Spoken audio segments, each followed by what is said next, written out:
అరే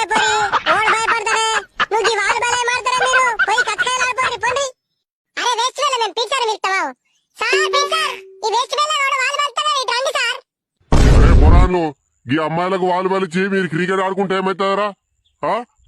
సార్ మీరు బాల్ అడిగితే మాత్రం మంచిగా ఉండదు సార్, చెప్తున్నాం. ఫస్ట్ ఆఫీస్ రూమ్ లోకి మేము తెచ్చుకున్నాం సార్. ఏం రరే రాజేష్ నోరు బాల్ ఎత్తున్నా ఏం సంగతి రరే? గ్రౌండ్ లో అడుగు పెట్టిన కొడుక ఏమనుకుంటున్నావు? బాల్ ఇచ్చి మునుగు. అరే రాజు నువ్వు బాల్ ఎక్కిచ్చేరా, ఏం చేయాలి అది చేద్దామా మనం? ఏం చెప్తారా రాజేష్? ఏం చెప్తారు?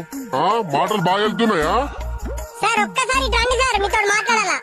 ఏంద్రా రాజేష్ చెప్పు. సార్ మొన్న మీరు ఇంగ్లీష్ మీడియం తోటి మాట్లాడింది కదా, మొత్తం రికార్డ్ చేద్దాం సార్ మేము. ఇప్పుడు ఆ వాలీబాల్ మాకు ఇవ్వకుండా మాత్రం డైరెక్ట్ మీ వాక్యం పంపుతా సార్ నేను వీడియో. ఇక ఇంటికి పోయినాక మీకు భజన అవుతుంది. ఒరే పొడా నువ్వెప్పుడు చూసినావురా మాట్లాడంగా? ఆ వీడియోలో మనం డిలీట్ చేసి మునుగురా, నా కొంపను ముంచకురా. కొంచెం నీకు దండం పెడతా గాని బాల్ ఇప్పిస్తా గానీ కొంచెం ఆ వీడియో డిలీట్ అయ్యిరా. అమ్మ నువ్వు మీకు దండం పెడతా గానీ కొంచెం ఆ పోరానికి ఇచ్చేది బాలు. కావాలంటే రేపు కొత్త బాలు వచ్చి మీకు ఇస్తా గానీ ఇవాళ మాత్రం ఆ పోరాలని ఆడుకొని ప్లీజ్ అమ్మా కొంచెం అర్థం చేసుకోరి. ఇంటికాడ సంసారం